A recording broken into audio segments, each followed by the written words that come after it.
ఇప్పుడే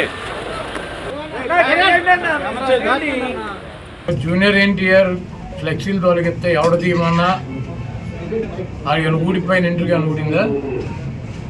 వాళ్ళ నీచమైన బుద్ధి. ఎన్టీ రామారావు పేరు చెప్పి భజన చేసుకునేటువంటి కుటుంబ సభ్యులు ఎన్టీ రామారావుని పెద్ద ఎన్టీఆర్ని ఏమో చంద్రబాబు కోసం దించారు. జూనియర్ ఎన్టీఆర్ని ఏమో సిగ్గు లేకుండా బాలకృష్ణ మళ్ళీ అల్లుడి కోసం ఈ లోకేష్ పప్పుగడ్డి కోసం సర్వనాశనం చేసేటువంటి కార్యక్రమం పెట్టుకున్నారు. ఇటువంటి బాలకృష్ణలో ఇటువంటి చంద్రబాబు నాయుడు 1000 మంది వచ్చినా కూడా జూనియర్ ఎన్టీఆర్ ఊడిపోయినటువంటి ఇంటర్ కూడా బేగలేదు.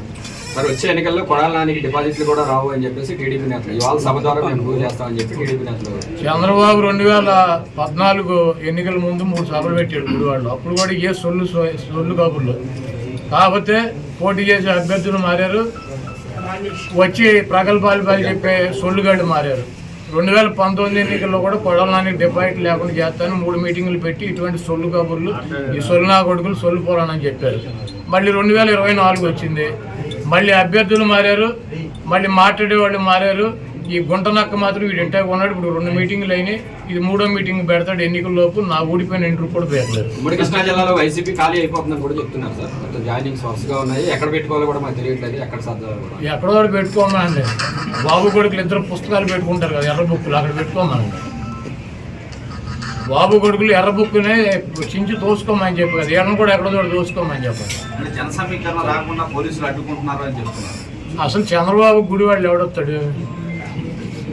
చంద్రబాబు గుడివాళ్ళు పట్టించుకున్నాడు దొంగ 420 గడు అని తెలియదు. మా గుడివాళ్ళలో మాకు ఎన్టీ రామారావుని అంత మహోన్నతుడిని పార్టీ నుంచి తొలగించి ముఖ్యమంత్రి పదవి కొట్టేసి మా ప్రాంతం వాడిని సంకనాకి ఇచ్చేసినటువంటి వెధవీడు అని తెలియదు. వీడికి ఎవడొస్తాడు?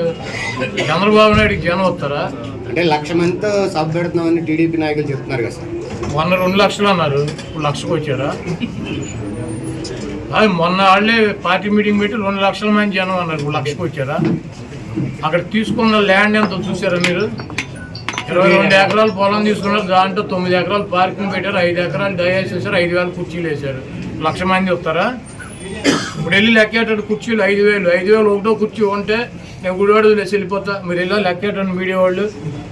22 ఎకరాలు ల్యాండ్, 7 ఎకరాలు పార్కింగ్, 9 ఎకరాలు పార్కింగ్, 5 ఎకరాలు ఏమో డయాస్ అంట, ఆయన సెక్యూరిటీ అంట.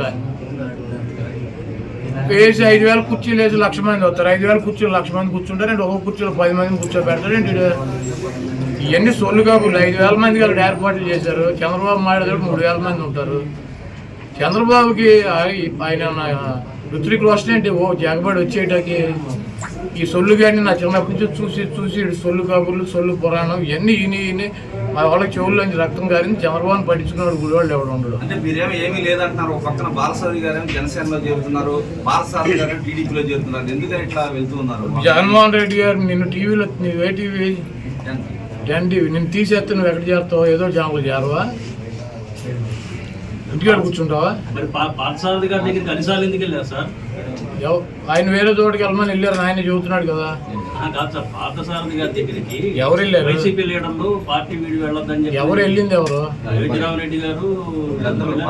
నేను కూడా వెళ్ళా. ఎందుకన్నా మనందరం కలిసి ఉన్నాం కదా, కలిసి ప్రయాణం చేద్దామని చెప్పి. అవునే, ఆయన తీసేసాడు, మేము ఉన్నామని అడుగుతాం. పీకేసేది మేం కాదు కదా. కలిసి ఉన్నాము అన్ని చోట్ల, ఇప్పుడు దాకా కలిసి ఉన్నాం కదా, కలిసి ఉన్నాం. తొందరపడమా కానీ చోటకి వెళ్తాం. మరి ఎవరు వెళ్తారు?